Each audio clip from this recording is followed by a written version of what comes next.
Hello and welcome. So guys, today we have another one of those videos where I share with you fragrances and then I let you know if I think it's a must, a maybe, or a pass. So I have 5 fragrances and I had told you that I was committed to mostly no blind buying during 2025. But today I do have a couple of fragrances that I did blind buy and one that I did try and then decided to get a full bottle. But I also have for you 2 other fragrances that I've been in the process of testing, and of course I'm ready to give you a full review, but I'm also going to let you know if I am going to end up picking up a full bottle of it or not. But before we jump right in, if this is your first time here, I'm Arahi and I'm your fragrance concierge because I'm totally committed to creating the best fragrance experience for you. I upload videos multiple times a week, and on this channel we love to talk about all types of fragrances. So if that sounds like the type of content that you're interested in and like a good plan, then please consider subscribing, give this video a thumbs up, and don't forget, leave a comment. Let's go. All right, guys. So the first fragrance that I have for you today is Amouage Purpose 50. And as you can see, I have not picked up the full bottle. I've been testing it off of this little sample that my kind Amouage essay gave me. I so not enjoy testing and trying fragrances from these little samples. I don't know, there's just something about that experience. Do you feel like that? Like, are you okay with just using like a 2 ml or a 5 ml to try and like test a fragrance and figure out if you want a full bottle? But anyway, so I'm going to go ahead and give you all the details. I have had the opportunity to test this for 1 full day, and I have sprayed it on skin multiple times. I've also sprayed it in store and then walked around. It's currently not available, by the way, at any store. This was my essay at Neiman that gave me this sample. It's only available exclusively right now in the Amouage site. I'm not sure if the Amouage boutique has it yet. But anyway, guys, I will be leaving a link if I can find it somewhere else, but I'm pretty sure it's only in the Amouage site right now. But let's go ahead and get into it. All right, guys. So Purpose 50 recently launched, and there was an original Purpose, and these fragrances are part of what would be considered the masculine line for Amouage. Now, I found Purpose 50 to be quite masculine, so it's not a fragrance that I personally have in my collection, but I did test it and try it because I wanted to know, all these fragrance houses put out these masculine fragrances, and sometimes we find that they're really unisex. To me, Purpose was definitely more of a masculine fragrance, but when I heard that Purpose 50 was coming out and I actually read the notes, I just felt a certain kind of way because we have 2 notes. When I shared with you the notes and now that I'm showing them to you, we have 2 notes that are very similar to Guidance. And those are the rose and the frankincense. So right there, I started to feel a certain kind of way. And then I started to feel some rumblings, right? To hear some rumblings around what does this fragrance really smell like. But let me tell you my experience with this fragrance. So when the fragrance opens, what I clearly pick up, guys, clearly, is Guidance, okay? It opens up very spicy with a very fresh and crisp rose. But in that spiciness, what I am getting is the frankincense. And that note is very, very dominant in the opening, pretty much like what I get from the OG Guidance, by the way, because I'm not getting Guidance 46 in the opening as much as I'm getting that very intense opening that some people do not like in the OG Guidance. That's what I get in the opening. Then midway through the olfactory journey, you are going to start to get a scent that is very reminiscent of like truly the mix of the original Guidance and the original Purpose. But this scent is a bit more spicy and the florals have been accentuated a bit more, at least to my nose and on my skin. At the dry down, you are definitely going to get a warm, spicy, very aromatic, powdery kind of fragrance. That definitely to me is the mix of Guidance and Purpose. The other thing that I did want to mention is that at the dry down, I get the same level of woodiness that I get in the dry down of Guidance. I'm telling you, to my nose, it is so clear that this fragrance is really a mix of the OG Guidance and Purpose. I know that when it comes to Purpose and even Guidance, one of the things that I get questions on all the time is the oud level, right? So I can tell you that Purpose 50 to my nose is really like a level 3 oud, which means that the oud is definitely present. You are going to pick it up. Is it the oud that Amouage does? Yes, but it is even, for me, to my nose, it's a bit smoother than the oud that you find in the OG. Now, this is a nude that is a level 3, so you are going to pick up on it. It doesn't open with the oud, at least not to my nose, but midway throughout the olfactory journey, you are going to pick up on the oud, and you are definitely going to have it at the dry down and all throughout the wear of the fragrance. Now, I have to tell you that the oud supplements the frankincense really, really well, and that inherent woodiness of the fragrance at dry down. This is a fragrance that I think is exclusively suited for the seasons of fall and winter. I don't even think that this is a fragrance that I would pull to use during the spring season, and of course never for the summer season, because guys, this is a powerhouse.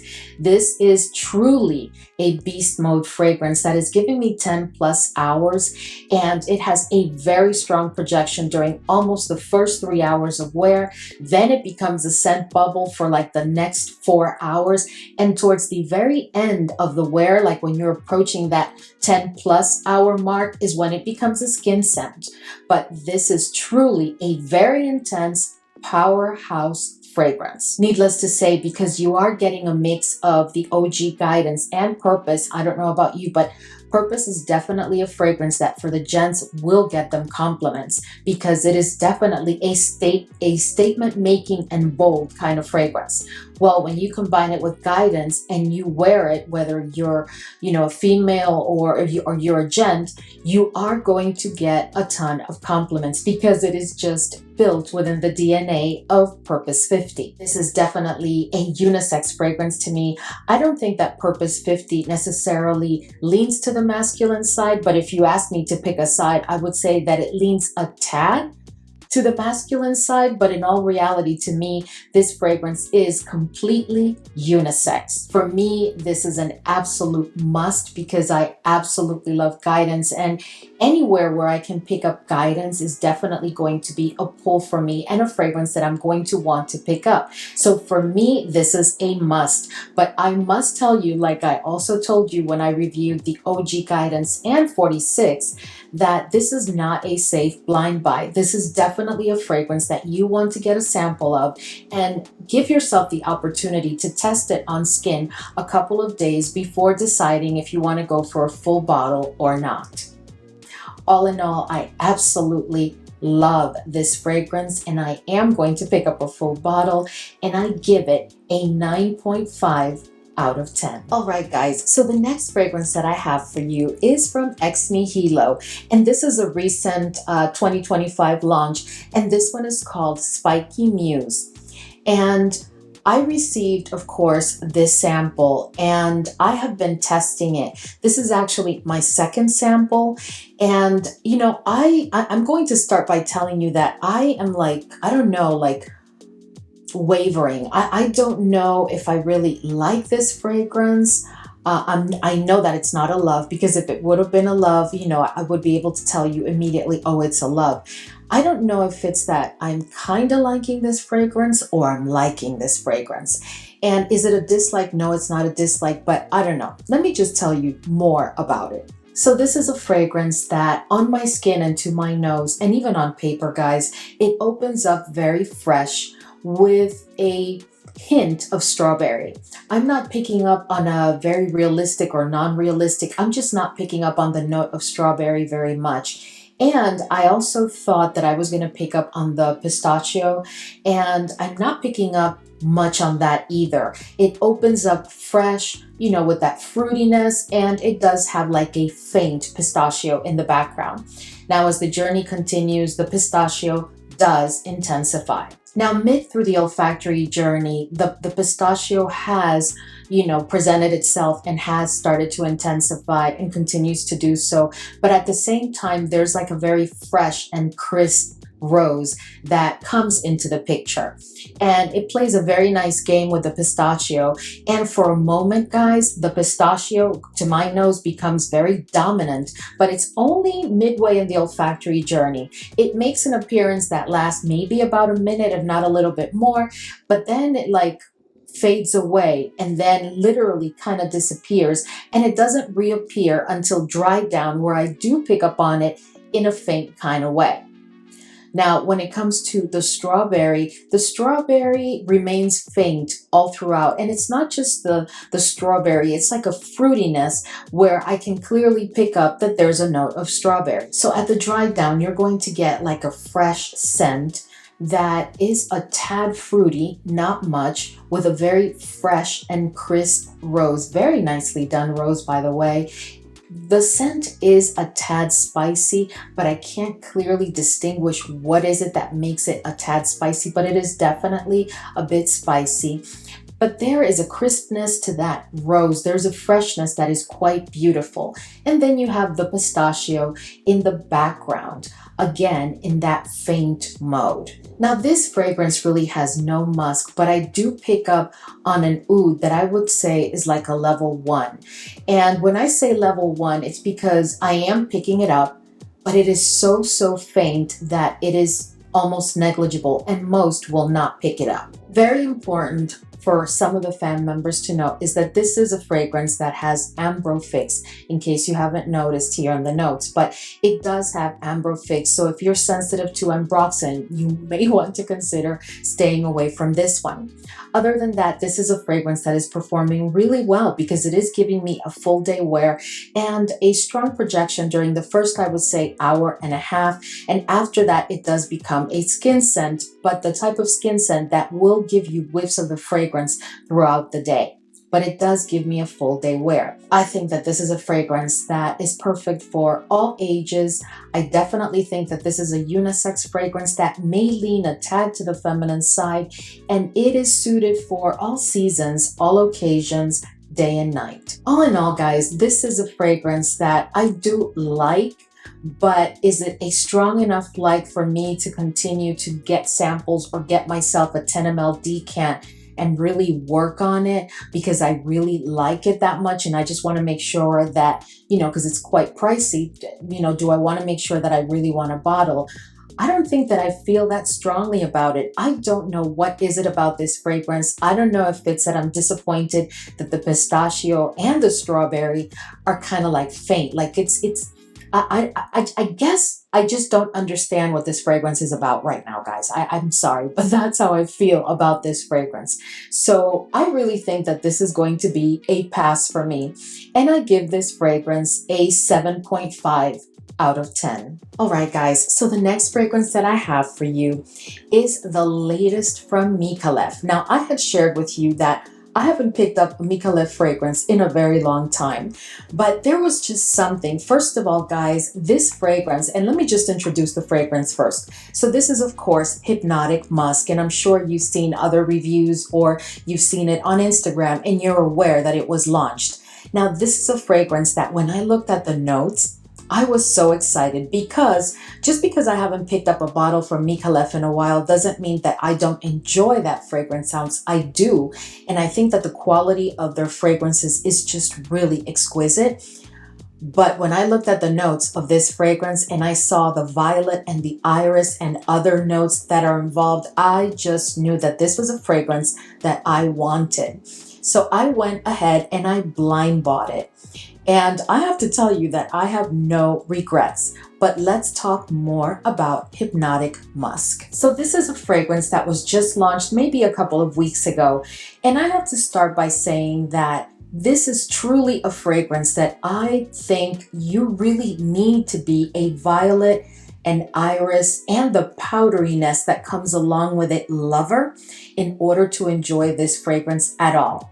Because from the moment you sniff it, From the opening of the fragrance, you are going to pick up on a very, very dominant violet that will be relentless throughout the entire olfactory journey and the wear of the fragrance. That violet is present, and actually it intensifies throughout the olfactory journey because it also comes together with the iris. And together, I am telling you, they create quite the powdery fragrance. This fragrance is fruity, it's sweet, it's ambery, and it has like a touch of an animalic quality. And of course, it is a musk-based fragrance. But that musk, guys, and I'll talk more about it later, is not a musk that you should be concerned about as far as, is it animalic? Because it's not that type of musk. It's a very beautifully smooth done musk. So the fragrance opens with a very strong iris. And in addition to the iris, guys, I do, as I said before, pick up on the violet almost immediately. I really, really do. And those two notes are coupled with like a fruity accord to the fragrance. The fragrance does open up quite fruity and even like bordering on fresh citrusy, but it does have a very dominant, again, iris note. And it's very clear to me that within the fruity notes, the star is the raspberry. As the journey continues, you are going to find that the violet that the fragrance opened with has intensified and continues to do so until the dry down, where it reaches the point where it's like sitting in dominance of all the other notes without necessarily overwhelming the fragrance. But what I'm trying to say is that the violet is the star of this fragrance to my nose. Now, as the journey continues after that opening, you are going to find that the fragrance does become not just fresh, but now there's also like a spicy accord that comes with that freshness. At the same time, you're going to get that very dominant violet that continues to intensify. Another note that is also present, but is not a star, but is definitely present, is the note of vanilla. And while I did not pick up on the vanilla in the opening, I do pick up on the vanilla midway in the olfactory journey. And the vanilla is there in the background with the same level of intensity to my nose, all the way to the dry down and throughout the wear of the fragrance. So while the vanilla is there and there's a certain degree of spiciness, this fragrance to me, in addition to those fruity notes, is all about the violet and the iris. So at the dry down, you are going to get a violet iris, very powdery fragrance that has a backdrop of that fruitiness where the raspberry continues to be the dominant, and you are definitely going to pick up on the vanilla. This is a fragrance that to me, it is a musk-based fragrance, but to me it's like a level 2. So what that means, with 5 being the most that you're going to pick up on the musk and 1 being the least, the 2 means that the musk is present. You are going to pick up on it, but it's not a very strong musk, and at that, it is not really animalic at all, at least to my nose. It's really not the musk. So if you have concerns around musk, that is not something that I would be worried about. On the same token, there is absolutely no oud in this fragrance, and I think that this is a fragrance that is best suited for the ages of 25 plus. You can use it for any season of the year, any occasion, day or night. And this is definitely a fragrance that I think that you can dress down and you can dress up. One of the things that really surprised me and that I love about this fragrance is that this fragrance is a powerhouse. Is it a full-on beast? No, not really, but I also have to tell you that I haven't oversprayed, so it could be a full-on beast and I'm just not aware. But this is a fragrance that has incredible performance because it does give me a full day wear, has a very strong projection for over 2 hours, a very powerful sillage that goes between 3 to 4 feet behind you and will definitely get you compliments. All in all, guys, I just absolutely love this fragrance and I am so glad that I picked it up, and I give it a 9.5 out of 10. The next fragrance that I have for you guys is a fragrance from L'Orchestre Parfums, which I feel that I had not done like a test or a review of a fragrance from this fragrance house in quite a long time. but this one is Cocktail Appalachi. And guys, look at it. Like, I was just wiping in here trying to take off all my little fingerprints, and there's still one there. I think I just took it off, but it really is, you know, the typical L'Orchestra Parfum bottle, you know, which picks up on all your fingerprints. But let's talk a little bit more about this fragrance. So this fragrance was launched in 2024, and it is designated as a woody fragrance. And I have to tell you from the get-go that this is a fragrance that, I'm not saying that they're the same fragrance, because they're not, but if you are into Goldfield and Banks silky woods, this fragrance gives me the same vibe. Are they exactly the same? No. But you know how fragrances tend to give you a vibe? Well, this one gives me the same vibe that I get with silky woods. So this is a fragrance that, being a woody fragrance, it also does open quite woody with a very dominant almond note though. And I also pick up on a bit of spiciness courtesy of the note of pink pepper, because I clearly pick up on it. But overall, when the fragrance opens, what immediately is going to come to your head as soon as you sniff it is, wow, this is a woody fragrance. Now, when I say that, am I saying that it's an overwhelmingly woody fragrance? No, but it does open quite woody, and it does have a very dominant almond note that pairs very well with the woody notes, and it does have that warm, spicy feel coming from the pink pepper. A couple of minutes after the opening, you are going to start to sniff on tobacco, and what you're going to realize almost immediately is that it's been coupled with those boozy notes, right? Because the tobacco is definitely boozy, but is it a very boozy type of accord? No, it is not. I dare say that it's even kind of faint, because I would not call this a full-on boozy fragrance. It does have a tad of a boozy accord, but not much. But that tobacco, guys, oh my goodness, it has been done beautifully. You are going to also pick up on the vanilla. Now, the vanilla is one that you are going to pick up on in a very faint way in the opening of the fragrance. But guys, as you approach the dry down, the vanilla is going to intensify, and you're going to be left with an exquisitely woody, warm, spicy, very vanillic, that also has like a boozy tobacco in the background. And there is something about that dry down, because the boozy tobacco in the background almost allows the fragrance to border on sexy. There's like an inherent mystery to this fragrance. It does definitely give you that vibe, a little bit of darkness, definitely some mystery, and just a beautifully done woody fragrance. Now, needless to say, this is a fragrance that I think is best suited for the seasons of fall and winter. This is not one that I would pull during maybe early spring, but no, I think it's more for the fall and winter, and definitely I would never pick it up for the summer. This is also a fragrance that I think is truly unisex. I don't think that it leans to the masculine or to the feminine side. This is truly a unisex fragrance, and I think it's best suited for a bit of a more mature crowd. So I would say 30 plus, and you can use it for any occasion, day or night, as long as you keep it within the fall and winter seasons. But that's just my opinion. All in all, guys, obviously you must know that this is a must for me, right? Because I did pick it up already. But this is a fragrance that I did have the opportunity to get a sample of before deciding to pick it up. And what really pulled me to this fragrance is that it is truly a woody fragrance. But at that, it is such a wearable woody fragrance, because as I said before, you can use it for any occasion. So that really means that this is a intense fragrance, but it is also versatile. As far as performance, of course, there are no concerns, because this one does have a strong projection during the first, I would say, 2 hours, and it does give me a full day wear without having to overspray. All in all, guys, I give this one an 8.5 out of 10. All right, guys, so the last fragrance that I have for you today is a fragrance that comes from a fragrance house that I've discussed with you guys here on the channel several times, especially if you watch my Middle Eastern fragrances videos. And I have told you that when it comes to Byredo, because I am speaking about Byredo, when it comes to Byredo, one of the things that has really bothered me through time is that their fragrances are incredible, guys. The scent of their fragrances is just exquisite.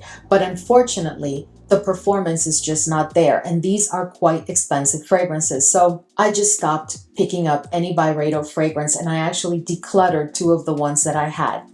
But I have to tell you that when I heard about Mojave Ghost Absolu, I just had to go for it. And I'm so glad that I did. This fragrance, guys, smells incredible. This is such a beautiful, beautiful fragrance. Now, this one, to me, let's just start by saying, this to me is like Mojave Ghost, the OG, but with a very different performance profile. But let's talk more about this fragrance. So let me start by saying that Byredo has indeed gone on the record and said that when it comes to Mojave Ghost Absolu, this is a fragrance where you are going to find that it's pretty much the same as the OG, but that the key difference is in its performance, because what they've done is intensify and amplify the note of sandalwood to ensure better performance and longevity. So what that means is that the sandalwood has been extracted, like the sandalwood and any note or accord relating to it, the sandalwood has been extracted in a higher concentration in order to ensure that we do get a better performance. And I will talk about performance in a minute. So much like in the OG, absolutely incredibly beautiful opening with some muskiness, the florals, and there is an inherent freshness to this fragrance without it being a freshie. It's just a very airy, very ethereally sophisticated kind of fragrance, to call it something. But as the journey continues, those florals do intensify a bit, making way for the violet. And right along with the violet comes a bit of powderiness. Now, is this a fragrance that is very powdery? No, it is not. But you are definitely going to pick up on that powdery accord. At the dry down, guys, you are going to get the most beautiful, like floral, fruity, a tad powdery, sweet, kind of woody, musky, but fresh kind of scent. And it is just so, so beautifully elegant. I tell you, this is truly an incredibly beautiful fragrance, and I can't tell you how happy I am that there is now a well-performing version. Now let's talk about performance, because if you are a Byredo lover, I'm sure that that is your #1 question. So when it comes to performance, this is not a fragrance that is beast mode at all whatsoever. But while in the OG, I used to get tops maybe 5.5 hours, with this one, I am getting a solid 7 hours of performance, with a strong projection during the first 90 minutes, but it is giving me a 7-hour full day wear. And the sillage is quite exceptional because it does get me a ton of compliments. But this is a fragrance that even in the OG would get me compliments because it is that beautiful, guys. It is truly like a beautiful fragrance. When you want to feel beautiful and clean and fresh and elegant and sophisticated, for any occasion, day or night, any season, Mojave Ghost is definitely the best. As far as the musk goes, we have been talking about it. So I have to tell you that this fragrance to me does have like a level 3 musk, but the good news is that it's not an animalic musk. There is absolutely no oud in this fragrance, and I think that it is perfectly suited for all ages. And I really do think that you can use it any season of the year, as I said before. All in all, guys, I think that this is an exquisitely done fragrance to begin with. And now that they've really taken it to the next level by improving the performance, you know, in such a considerable way, I really just think that this is incredible. And I give this fragrance a 9.5 out of 10. I also think that it is quite crowd pleasing in my opinion. I don't think that this is a polarizing fragrance at all. I think it is definitely a must. I'm sure you already figured that out. But let us know, have you gotten your nose on Mojave Ghost Absolu? Did you like the OG? How did you feel about the OG? How did it perform for you on skin? And how does it compare to this one if you've either tried it from a decant or a sample, or if you picked up the full bottle? All right, guys, so we've reached the end of today's video, and I have to tell you that the 5 fragrances that I shared with you today are all quite lovely. But I must say that Purpose 50 has my heart completely, and Hypnotic Musk Oh my goodness, those two, if I had to pick two fragrances out of this entire group to highly encourage you to try, I would start with those two. And then, of course, I would go to Mojave Ghost. But for me, you know, Mojave Ghost has been around for a while and people do know that it is an incredible fragrance. The underlying concern for most fragrance lovers was its performance. But now that that's been to a certain extent mitigated, I think that we're all just going to be very, very happy. And then when it comes to the L'Orchestre Parfum Cocktail Appalaches, I have to tell you that that is such an incredible woody fragrance. But we are about to start our process into spring. So I know many of you are starting to look for spring fragrances. And I can honestly tell you that is a fragrance that you could get away with using maybe during the first 2-3 weeks of spring. But after that, at least personally, it is a fragrance that will go back on the shelf until we, you know, start the fall season again this year. Anyway, guys, I hope that this was enjoyable for you. When it comes to Spiky Muse, I don't know, guys, I feel a certain kind of way because I do enjoy Ex Nihilo fragrances. Not all of them, but I do enjoy Ex Nihilo fragrances. But this one is one that I'm pretty sure I'm not going to be picking up a full bottle of that one. Anyway, guys, thank you so much for hanging with me today, and I will see you all in the next video.